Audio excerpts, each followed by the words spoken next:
Guys, today is September 21 and meron akong nararamdaman.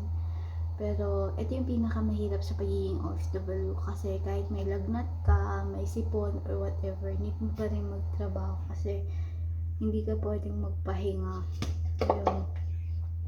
Kaya kayo kapag meron kayong anak, kapatid, magulang na nagtatrabaho sa ibang bansa, kausapin nyo sila, kamustahin nyo sila.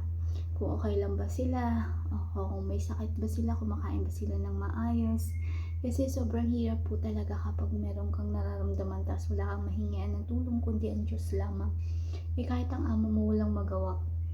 Kasi syempre hindi ka pwedeng upo-upo, kailangan mo magtrabaho.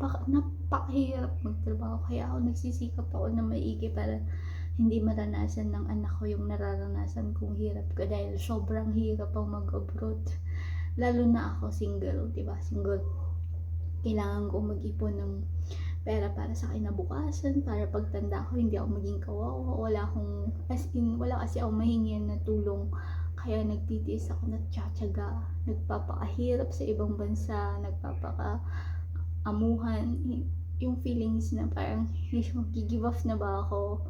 Pero naisip ko, pag uwi ako ng Pilipinas, walang mangyayari sa buhay ko. Kaya kailangan ko magsikap. Lalo na ngayon, wala ako. As in, wala akong hawak na hindi pa sapat yung naipon para sa future, yung ganun. Pagtanda mo, hindi pa sapat lahat. Lalo na ngayon, na-stress ako lalo kasi 3 months na lang. Tapos 2024 na agad. Tapos ang dami na naman akong babayaran. Insurance, tax, declarations, ano pa yun. Ang hirap maging adult. Sobrang hirap. Kaya ako, ginagawa ko lahat para mapabuti ang buhay ng anak ko.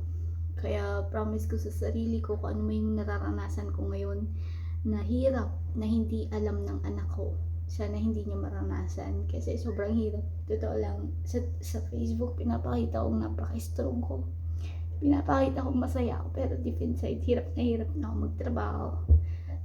Nagtatrabaho ako na walang sahod kasi na-advance ko yung lahat ng sahod ko kasi nga yung nagpa-bakod kasi ang dami kong pangarap, ang dami kong gusto. Tapos naloko ako dahil yung nirekomenda ng ate ko is manloloko. Binayaran mo pero hindi niya, gusto ko nga siyang ipabitag, ipatulpo para masuli yung pera ko. Kaso sa ngayon hindi ko pa magawa kasi nga kailangan ko muna, malapit ko nang matapos yun. Sana yung nagsukat, sana yung hindi makarma, yung ganun. Sana hindi mangyari sa kanya yung ginawa niya sa akin na panloloko. Pati si Rita Pasera, sana lahat ng ginawa nilang pagkamali sa akin, sana hindi mangyari sa kanila. Ang hirap sobra. Ito lagi yung tatandaan na huwag kang basta-basta magtitiwala sa pamilya, kapatid, kuya pag nasa OFW kasi magte-take advantage sila kasi akala nila marami kang pera. Ang hirap, hindi nila naiintindihan. Sana hindi sila makarma, ganun. Promise ako sa sarili ko na never na ako makikitungo sa kanila dun sa mga tao na loko sa akin. Siyempre mahirap, parang may nagkaroon ako ng trauma, phobia, anxiety, depression, yung ganun. Ang hirap. May sakit ako yung nararamdaman ko. Bawat sakit na nararamdaman ko na nangyari na bad experience ko, naiisip ko. Kasi nga, diba, parang naisip ko lang na ang dami kong nang natulungan tao, pero sarili ko hindi ko matulungan kung paano ako magbago. So, ayun, sana kapag meron kayong mga kapatid na ni ate, kamustahin nyo sila, hindi yung puro pera na lang. So anyway guys, maghuhugas ako nito. Ayun, tatrabaho. Nandito yung alam ko. Sabi ko mag-vlog ako para meron lang ako may upload. Masakit pa yung mata ko. Ilong ko masakit din.